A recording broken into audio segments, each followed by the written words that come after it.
Assalamualaikum warahmatullahi wabarakatuh. Selamat siang untuk teman-teman semua. Eh, Kali ini saya akan memberikan beberapa materi mengenai webinar daripada perlakuan penanaman modal di Indonesia. Sebelumnya, perkenalkan, nama saya Dio Akbar Rizky Diantono. Untuk riwayat pendidikan saya, dulu saya bersekolah di SMAN 2 Jombang dari tahun 2014 hingga 2017. Lalu lanjut ke D3 Akuntansi Universitas Diponegoro dari tahun 2017 hingga 2020. Lalu saya lanjut ke S1 Akuntansi Transfer di Universitas 11 Maret dari tahun 2020 hingga sekarang.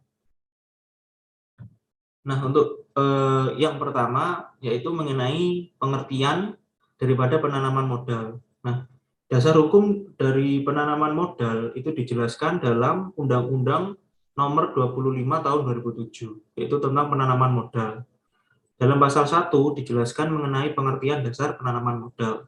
Ayat 1 menjelaskan pengertian tentang penanaman modal yaitu segala bentuk kegiatan menanam modal baik oleh penanam modal dalam negeri maupun penanam modal asing untuk melakukan usaha di wilayah negara Republik Indonesia. Nah, selanjutnya mengenai asas daripada penanaman modal, yaitu yang pertama mengenai kepastian hukum, yaitu asas dalam negara hukum yang meletakkan hukum dan ketentuan peraturan perundang-undangan sebagai dasar dalam setiap kebijakan dan tindakan dalam bidang penanaman modal. Nah, untuk yang kedua yaitu mengenai asas keterbukaan, yaitu asas yang terbuka terhadap hak masyarakat untuk memperoleh informasi yang benar dan juga jujur dan juga tidak diskriminatif tentang kegiatan daripada penanaman modal itu sendiri.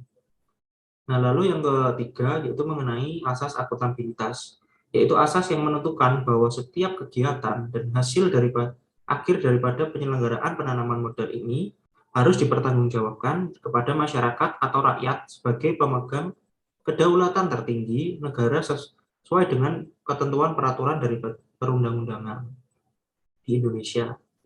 Lalu yang keempat yaitu mengenai asas perlakuan yang sama, yaitu asas yang perlakuan pelayanan non-diskriminasi berdasarkan ketentuan peraturan perundang-undangan baik antara penanam modal dalam negeri dan penanam modal asing maupun antara penanam modal dari suatu negara asing dan penanam modal dari negara asing lainnya.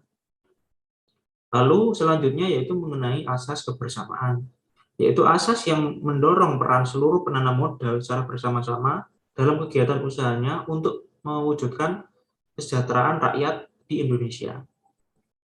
Lalu yang selanjutnya yaitu mengenai asas efisiensi berkeadilan. Nah, ini maksudnya yaitu asas yang mendasari pelaksanaan penanaman modal dengan mengedepankan efisiensi berkeadilan dalam usaha untuk mewujudkan iklim usaha yang adil, kondusif, dan juga berdaya saing. Lalu yang selanjutnya yaitu mengenai asas keberlanjutan, yaitu asas yang secara terencana mengupayakan berjalannya proses pembangunan melalui penanaman modal untuk menjamin kesejahteraan dan kemajuan dalam segala aspek kehidupan, baik untuk masa kini dan juga di masa yang akan datang. Lalu selanjutnya yaitu mengenai berwawasan lingkungan. Asas penanaman modal yang satu ini dilakukan dengan tetap memperhatikan dan mengutamakan perlindungan dan pemeliharaan lingkungan hidup. Lalu selanjutnya yaitu mengenai kemandirian, yaitu asas penanaman modal yang dilakukan dengan tetap mengedepankan potensi daripada bangsa dan negara dengan tidak menutup diri pada masuknya modal asing demi terwujudnya pertumbuhan ekonomi di suatu negara, yaitu negara Indonesia. Yang terakhir yaitu mengenai keseimbangan, yaitu tentang keseimbangan kemajuan dan kesatuan ekonomi nasional, yang berarti asas yang berupaya menjaga keseimbangan kemajuan ekonomi di wilayah dalam kesatuan ekonomi nasional Indonesia.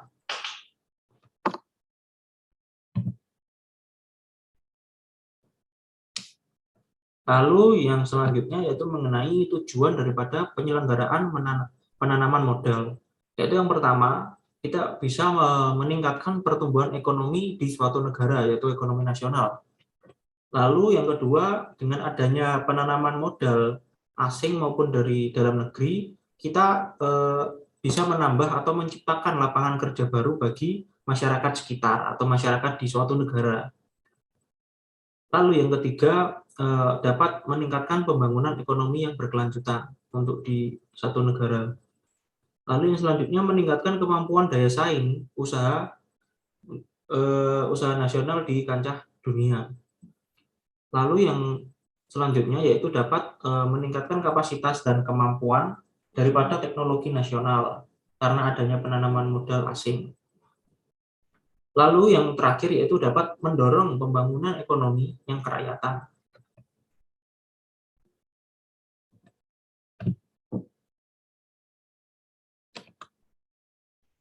Untuk yang selanjutnya yaitu mengenai hak, kewajiban, dan tanggung jawab daripada si penanam modal.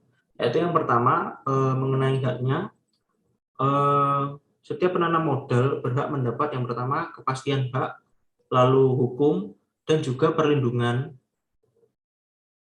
Lalu yang kedua yaitu mendapatkan semacam hak informasi terbuka mengenai bidang yang dijalankan. Lalu yang ketiga yaitu mengenai hak pelayanan, dan yang terakhir yaitu berbagai bentuk fasilitas kemudahan sesuai dengan ketentuan peraturan perundang-undangan. Lalu yang selanjutnya, penanam modal berkewajiban yang pertama yaitu menerapkan prinsip tata kelola perusahaan yang baik, lalu melaksanakan tanggung jawab sosial perusahaan, lalu membuat laporan tentang kegiatan penanaman modal dan menyampaikan kepada Badan Koordinasi Penanaman Modal di Indonesia, lalu menghormati tradisi budaya masyarakat sekitar, lalu mematuhi semua ketentuan peraturan perundang-undangan yang telah ditetapkan sebelumnya. Lalu yang selanjutnya yaitu mengenai tanggung jawab. Yang pertama yaitu menjamin tersedianya modal yang berasal dari sumber yang tidak bertentangan dengan ketentuan peraturan perundang-undangan.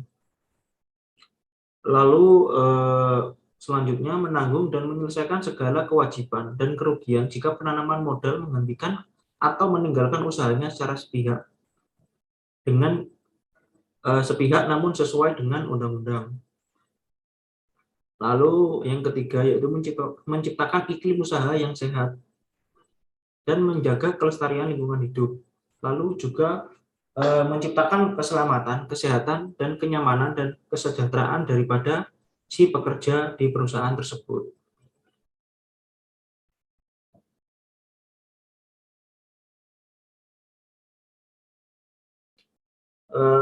Lalu untuk selanjutnya yaitu mengenai penanaman modal asing. Menurut Undang-Undang Nomor 11 Tahun 1970 tentang penanaman modal asing menyebutkan bahwa pengertian penanaman modal dalam undang-undang ini hanyalah meliputi penanaman modal asing secara langsung yang dilakukan menurut atau berdasarkan ketentuan undang-undang yang digunakan untuk menjalankan perusahaan di Indonesia, dalam artian bahwa pemilik modal secara langsung menanggung risiko dari penanaman modal tersebut.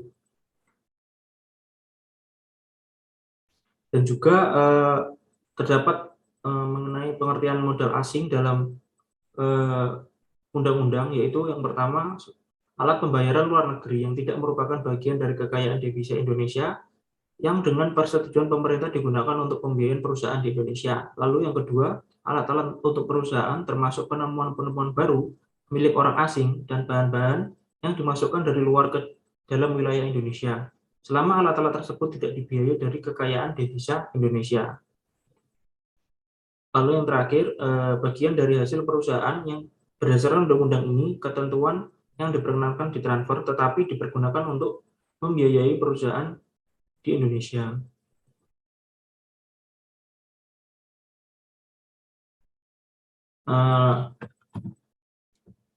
Lalu aliran modal dari suatu negara ke negara lainnya itu bertujuan untuk memperoleh pendapatan yang lebih tinggi, yang lebih produktif, dan juga sebagai diversifikasi usaha. Nah, hasil yang diharapkan dari aliran modal internasional adalah meningkatnya output dan kesejahteraan dunia. Di samping peningkatan income dan output, keuntungan bagi negara tujuan dari adanya aliran modal asing itu adalah yang pertama, investasi asing membawa teknologi yang lebih mutakhir daripada negara sendiri, yaitu besar kecilnya keuntungan bagi negara tujuan tergantung pada kemungkinan penyebaran teknologinya yang bebas bagi perusahaan. Lalu investasi asing ini meningkatkan kompetisi di negara tujuan, maksudnya perusahaan baru dalam sektor yang tidak diperdagangkan atau non-tradable sektor meningkatkan output industri dan menurunkan harga di domestik, sehingga pada akhirnya akan meningkatkan kesejahteraan di kalangan masyarakat.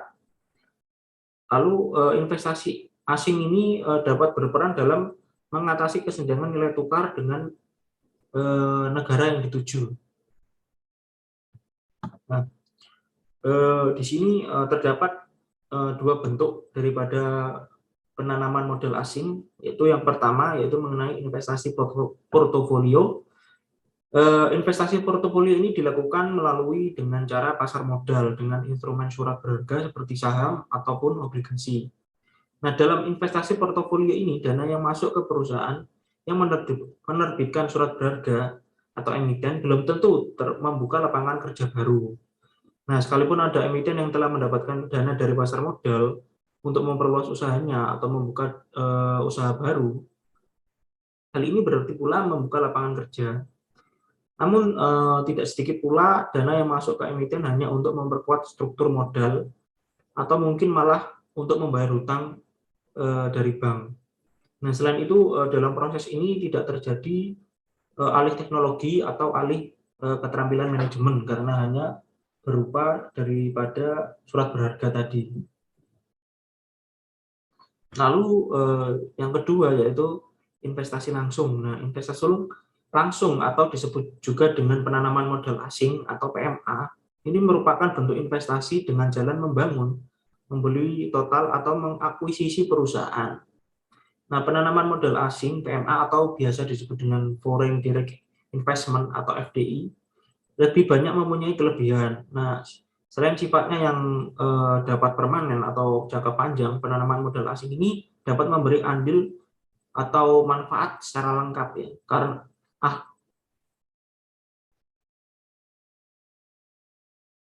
eh, seperti yaitu ikut andil dalam ahli teknologi, lalu keterampilan manajemen dan juga dapat menciptakan lapangan kerja yang baru. Karena membuka lapangan kerja ini cukup penting ya, karena mengingat di negara kita sendiri menyediakan lapangan kerja itu merupakan masalah yang cukup memusingkan bagi pemerintah.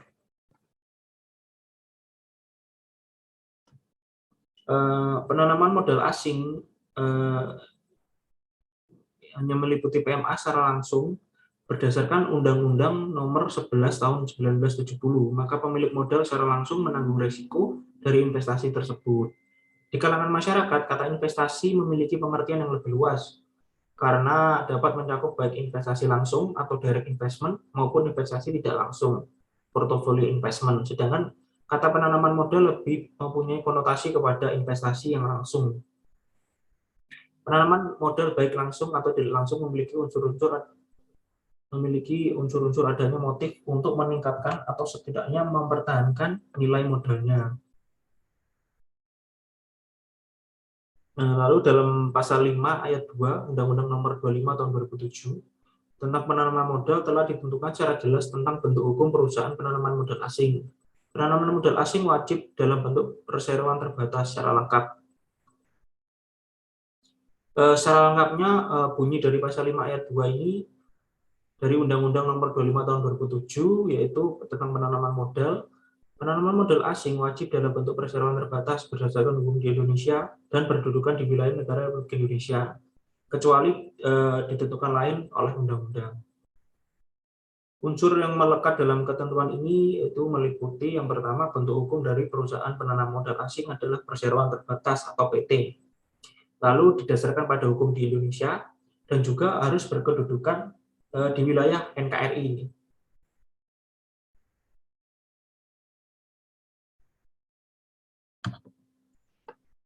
Nah, untuk yang selanjutnya yaitu mengenai kerjasama antara modal asing dan dengan modal nasional.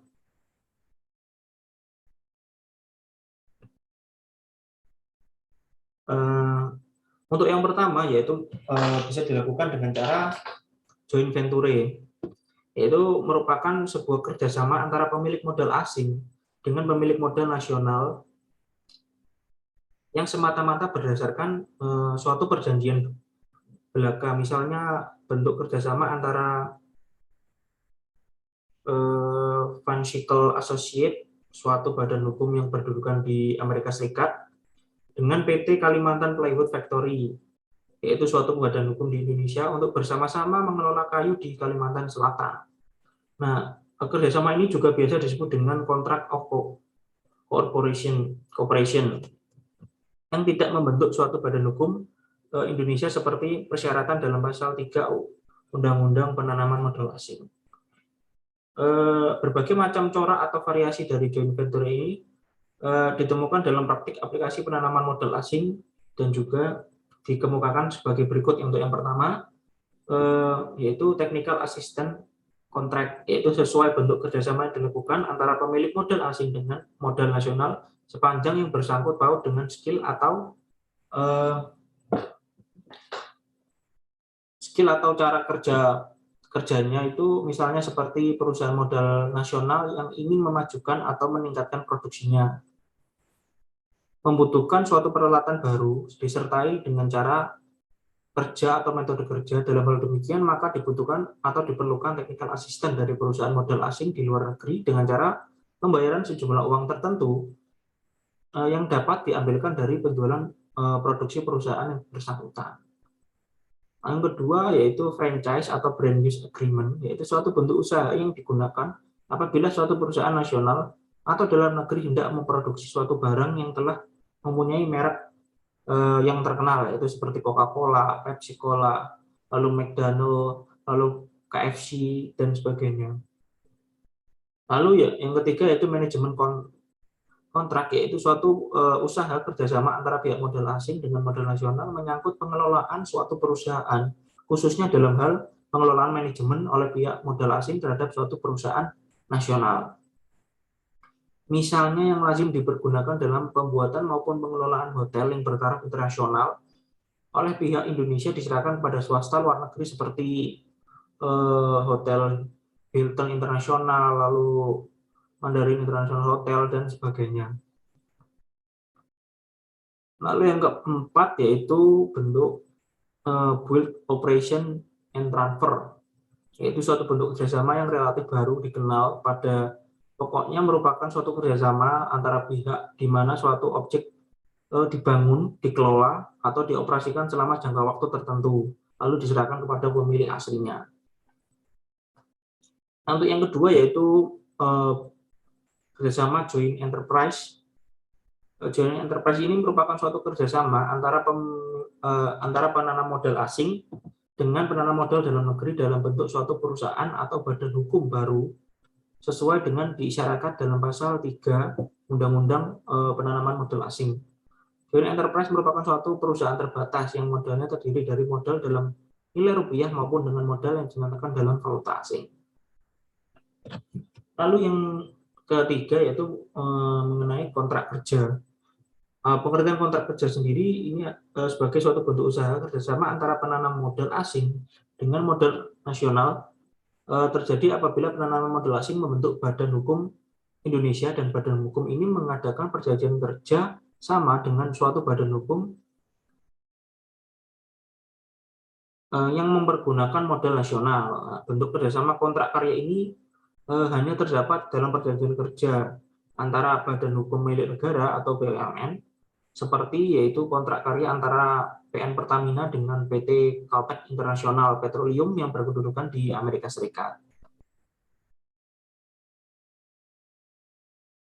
Nah, di samping ketiga bentuk kerjasama yang tadi dijelaskan, masih terdapat bentuk kerjasama yang lain seperti production sharing, manajemen kontrak, penanaman modal asing dengan disrupiah, dan kredit untuk proyek atau barang modal. Keberadaan penanaman modal asing secara langsung, foreign direct investment, tidak dapat dipungkiri telah memberi banyak manfaat bagi negara penerimanya atau host country. Begitu pula bagi investor maupun bagi negara asal. Bagi negara penerima modal atau host country, keberadaan investasi yang ditanamkan oleh investor, khususnya penanaman modal asing secara langsung atau FDI, ternyata telah memberikan dampak positif atau manfaat dalam pembangunan. Terlepas dari pendapat pro atau kontra terhadap kehadiran investasi asing ini, namun secara teoritis kiranya dapat dikemukakan bahwa kehadiran investor asing di suatu negara itu mempunyai manfaat yang cukup luas atau cukup banyak ya. Manfaat yang dimaksud yakni kehadiran investor dapat meningkatkan tenaga kerja di negara penerima modal, dapat menciptakan demand bagi produk dalam negeri sebagai bahan baku, menambah devisa, apalagi investor asing ini yang berorientasi ekspor dapat menambah penghasilan negara dari sektor pajak, lalu adanya ahli teknologi, transfer teknologi maupun ahli pengetahuan atau transfer dari pengetahuan.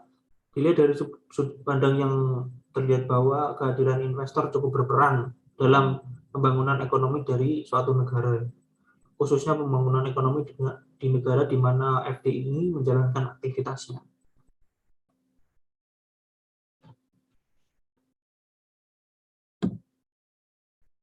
Dan lalu yang selanjutnya yaitu mengenai kontrak daripada penanaman modal asing. Yang pertama, sebagaimana diketahui, penanaman modal asing di Indonesia dapat dilakukan yang pertama oleh pihak asing, perorangan atau badan hukum ke dalam suatu perusahaan 100% diusahakan oleh pihak asing. Lalu yang kedua yaitu dengan menggabungkan modal asing dengan modal nasional yang seperti dijelaskan di atas tadi.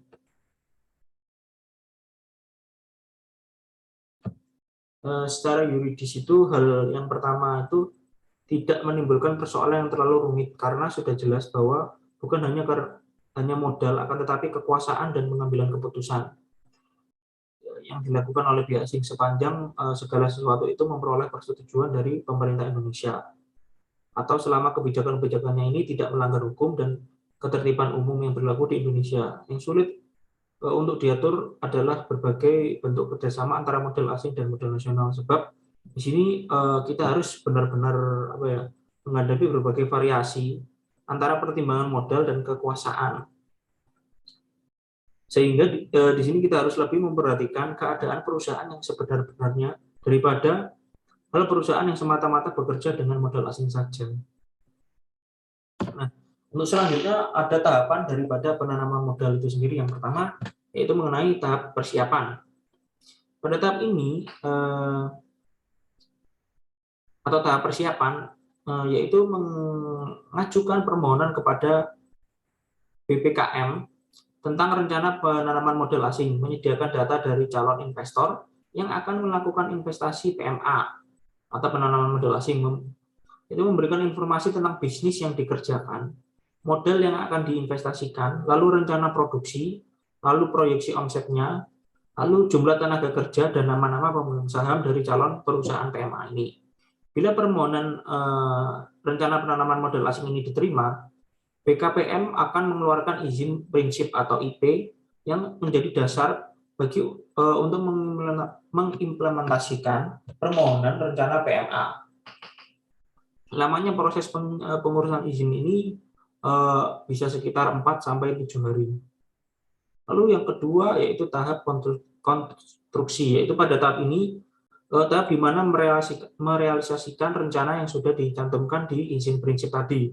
Misalnya bila perusahaan PMA belum ada, mendirikan PT PMA sesuai dengan persyaratan yang telah ditetapkan pemerintah, calon pendiri melengkapi seluruh dokumen, fasilitas, sarana, dan prasarana untuk merealisasikan rencana PMA. Nah, ini termasuk sewa atau bangun kantor, pembuatan PT PMA, urus surat keterangan atau domisili usaha, pengesahan PT PMA, NPWP, izin gangguan, dan lain sebagainya. Lalu yang terakhir yaitu tahap operasi atau produksi, pengajuan permohonan untuk mengurus usaha tetap atau IUT, semua dokumen yang disiapkan pada tahap kedua kemudian diserahkan ke BKPM. Bila semua dokumen ini sudah disetujui, BKPM akan menerbitkan izin usaha tetap. Nah, lalu di sini ada langkah-langkah pendirian perusahaan PMA secara detail, yaitu yang pertama pembuatan akta pendirian PT, lalu pembuatan NPWP dari ada badan usaha itu tadi, lalu pengusaha kena pajak, lalu pengesahan akta pendirian yang dikeluarkan oleh Menteri Hukum dan HAM, lalu tanda daftar perusahaan, lalu harus mendapatkan izin gangguan, izin tempat usaha, dan juga surat pernyataan pengelolaan lingkungan. Lalu di sini ada data-data yang diminta dalam pendirian perusahaan PMA. Itu yang pertama jelas yaitu nama daripada PT-nya, lalu bidang usahanya itu seperti apa, lalu nama atau list daripada pemilik modalnya itu siapa saja, lalu klasifikasi usahanya, nama direktur utama, lalu fotokopi KTP, paspor pemilik modal, lalu kartu keluarga bila direktur utama itu adalah wanita, lalu NPWP direktur utama, foto direktur, lalu nama dan kopi KTP komisaris, lalu diminta surat keterangan domisili usaha, lalu fotokopi bukti surat kepemilikan tempat usaha atau bukti sewa, lalu harus juga menyewa tempat usaha, nomor telepon perusahaan, lalu dina lokasi tempat usaha, dan juga stempel daripada perusahaan itu. Nah, di sini ada beberapa cuplikan mengenai susahnya Indonesia mendapatkan investasi asing. Seperti yang dilakukan Menteri BUMN Rini Sumarno saat berbicara di forum CIS di Washington DC beberapa waktu lalu. Menurut Rini, selama ini jumlah penanaman modal asing terus bertambah, namun peluang investasi juga meningkat. Data ke sini lebih ingin membuka potensi kemungkinan untuk investor Amerika itu mau invest di Indonesia, terutama manufacturing, karena penyerapan tenaga kerja itu penting. Dan penyerapan tenaga kerja yang besar adalah untuk manufacturing. Indonesia saat ini tengah menyelesaikan berbagai kendala investasi, termasuk penyederhanaan perizinan. Selain penyederhanaan proses investasi, satu hal yang menjadi kendala bagi pengusaha Amerika adalah tingkat korupsi di Indonesia. Undang-undang di Amerika melarang pemberian suap untuk melancarkan kegiatan usaha, baik itu dilakukan di dalam negeri atau di luar negeri. Komisi Pemberantasan Korupsi di Indonesia dinilai efektif menjerat para koruptor, namun masih banyaknya kasus mega korupsi termasuk oleh kalangan pejabat membuat pengusaha Amerika berpikir dua kali. The KPK, the prosecutorial part of justice, is addressing this problem. So that's positive. It also shows that there's an awful lot of corruption taking place. That's negative. So I think that the American investors, by and large, were more reassured by seeing that there was less corruption, and therefore less prosecution. Menurut data Badan Koordinasi Penanaman Modal, selama kuartal kedua 2017 lalu, penanaman modal asing di Indonesia kurang dari target, hanya sekitar 48%. Dan dalam daftar negara asal penanaman modal, Amerika menduduki urutan ke-6 pada kuartal yang sama. Dari Washington, bisa.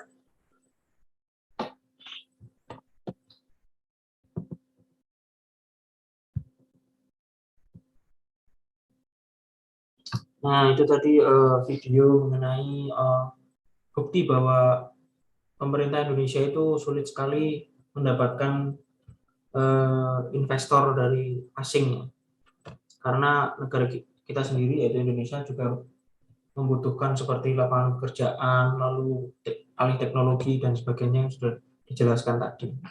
Baik teman-teman semua, kali ini kita akan masuk ke sesi untuk tanya jawab. Mungkin dari teman-teman memiliki pertanyaan, silakan. Izin bertanya Mas Baik, Dio. Mas Dio. Mungkin Baik Mas Fuad. Saya dulu ingin bertanya mengenai materi yang sudah dijelaskan tadi oleh Mas Dio. Terima kasih sebelumnya atas materi yang menarik ini. Ada pertanyaan yang ingin saya tanyakan, yaitu apa keuntungan menanamkan modal di Indonesia? Mungkin seperti itu pertanyaan saya. Terima kasih. Terima kasih Mas Fuad atas pertanyaannya. Mungkin saya akan jawab dulu ya dari pertanyaan dari Mas Fuad ini. Jadi keuntungan menanamkan modal di Indonesia untuk yang pertama yaitu sumber daya alam. Nah, Indonesia ini kan memiliki beragam sumber daya alam. Hal ini tentu menarik investor asing untuk menanamkan modalnya di Indonesia. Mungkin sebagai contoh, sektor pariwisata yang menjadi magnet para investor asing karena Indonesia memiliki alam yang sangat indah dan berpotensi untuk dijadikan tempat rekreasi. Mungkin juga dari sektor lainnya juga dapat dijumpai seperti pertambangan, perkebunan, perikanan, dan lain-lain. Lalu yang kedua, yaitu bonus demografi. Indonesia sendiri memiliki penduduk lebih dari 265 juta jiwa dan menjadi negara keempat di dunia dengan jumlah tenaga kerja yang besar. Kabar baiknya pada tahun 2020 hingga 2030, Indonesia akan memasuki bonus demografi di mana jumlah penduduk produktif atau angkatan kerja lebih besar dibandingkan penduduk yang tidak produktif. Pada rentang tahun tersebut diperkirakan penduduk usia produktif di Indonesia akan mencapai 70%.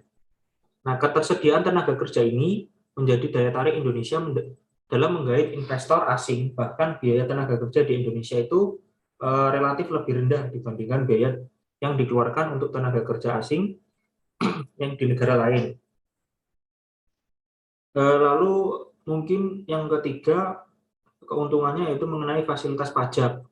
Pasal 31A Undang-Undang Nomor 36 Tahun 2008 mengatur tentang perubahan keempat atas Undang-Undang Nomor 7 Tahun 1983 tentang pajak penghasilan. Wajib pajak yang melakukan penanaman modal di bidang usaha atau daerah tertentu diberikan fasilitas pajak dalam bentuk yang pertama pengurangan penghasilan neto paling tinggi sebesar 30% dari jumlah penanaman yang dilakukan. Lalu yang kedua penyusutan dan amortisasi yang sangat dipercepat. Lalu yang ketiga kompensasi kerugian yang lebih lama atau tidak lebih dari 10 tahun. Lalu yang keempat pengenaan pajak penghasilan atas dividen sebagaimana dimaksud dalam pasal 26 sebesar 10% kecuali apabila tarif menurut perjanjian perpajakan yang berlaku menetapkan lebih rendah.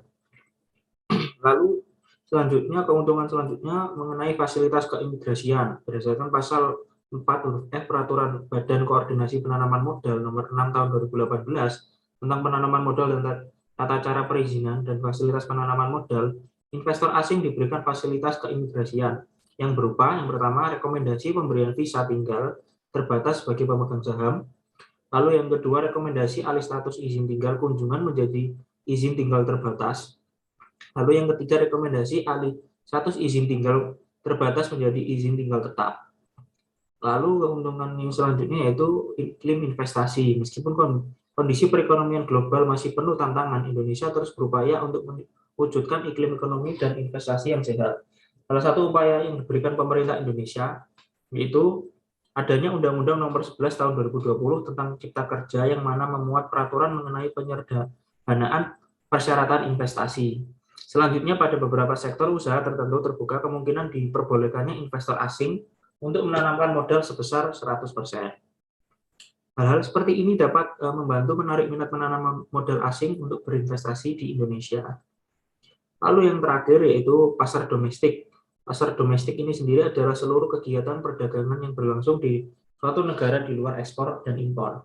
Pasar domestik yang dimiliki Indonesia ini memiliki produk-produk yang tidak kalah saing dan kualitas yang terjamin. Hal ini dapat dilihat dari hasil produksi industri kecil menengah atau IKM sampai industri manufaktur yang lebih besar.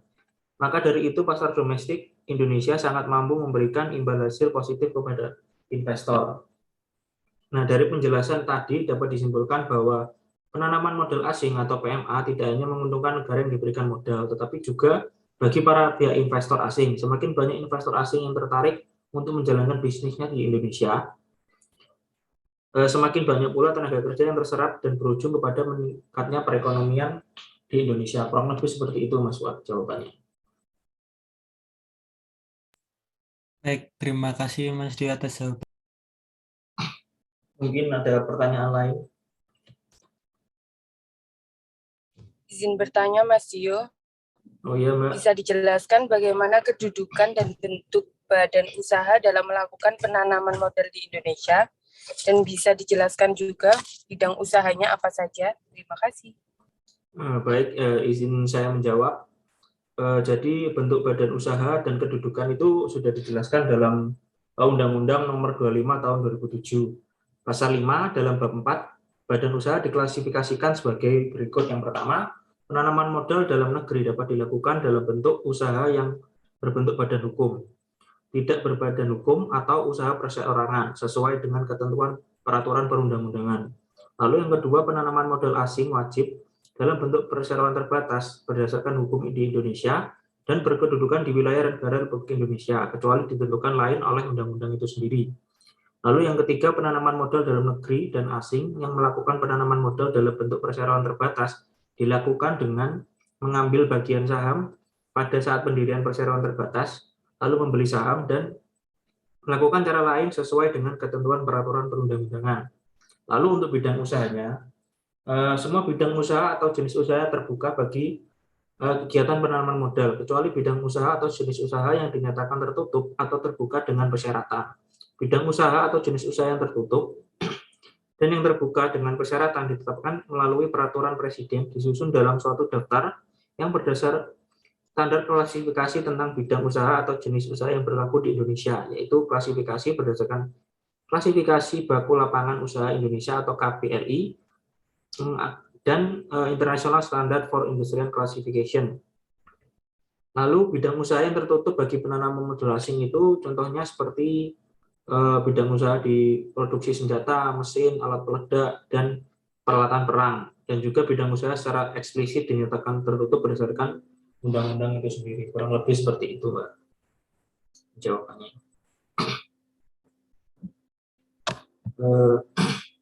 Mungkin cukup sekian. Baik, sangat jelas.